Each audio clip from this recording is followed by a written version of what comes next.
My good people, you already know who it is and what it be. This is Rob P, Pascal Real Estate, New Millennium Real Estate Services for the people, coming at you with another Tidbit Tuesday.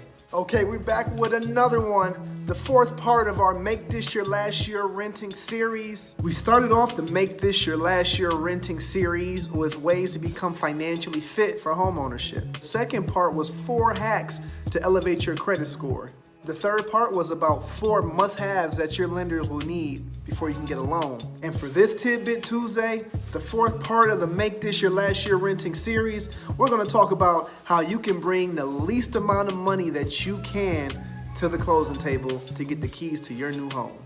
Knowledge is power, and power is change. So I'm going to share this knowledge with you in order for you to change your life. I love what I do. I love helping families build wealth, and one of the sweetest pleasures and accomplishments that I've experienced is when I have my clients come to the closing table, get the keys to their home without having to come out of pocket to get the keys. It sounds like a dream, it sounds like a fallacy, but I literally have clients closing on their new homes with a check for $3.24. I've even had clients get checks back at the closing table because I know how to make it work. With that being said, I'm going to talk to you about a few different loans, and then I'm going to talk to you about down payment assistance. When it comes to financing a property, there are so many different options out there, and it can become quite overwhelming.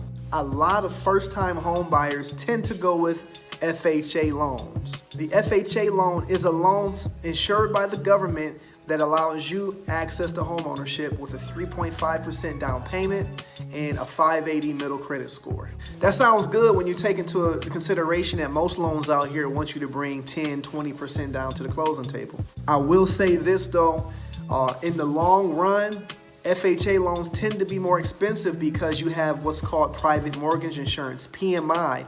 This insurance that you're paying every month on behalf of the lender in the case that you were to default on your loan.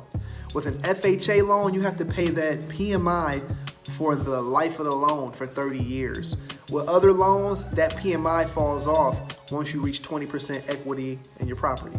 Also, being an FHA loan, it's a government loan, therefore it has a government inspection. And with that government inspection, it can put you at a disadvantage when it comes down to multiple offers and competing to purchase a property. If I'm a home seller and I have the option between selling to someone with a conventional loan or an FHA loan, I'm going to go with the conventional loan because I don't have to deal with that government inspection.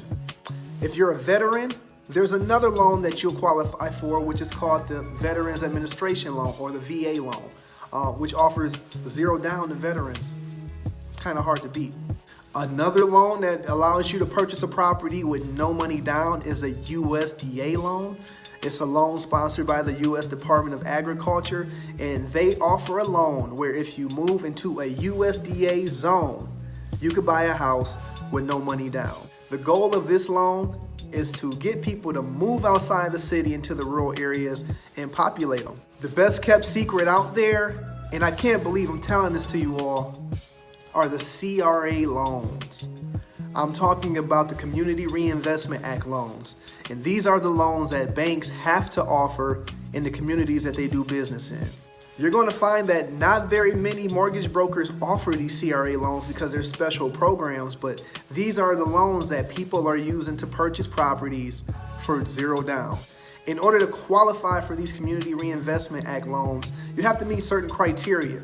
The lenders want to see a 620 middle credit score. They want to see employment just like with any other loan. The only difference is there's no down payment with these 0 down loans.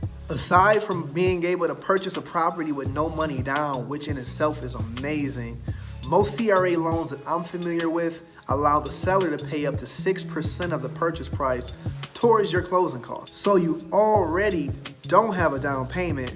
But what happens on the $80,000 house where the seller can give you up to $4,800 towards your closing costs? That's how I have clients coming to the table with nothing and walking away with keys to their new home. You might think you make too much money to take advantage of a CRA loan, but maybe not. CRA loans apply to properties that are in low to moderate income census tracts. Personally, I've had clients that make more than 6 figures per year use a zero down loan because they've purchased properties in low to moderate income census tracts. And some of these houses have been $150,000 plus. Another big plus to these CRA loans, no PMI. With no private mortgage insurance, you can either have a lower monthly payment or purchase more house per dollar. And that's the game in a nutshell. There it is. But in order to get plugged in, to know what you qualify for, you got to raise your hand. Help me help you. Raise your hand. Click the link. Let me know that you're out here, that you want to put a plan together to make this your last year renting.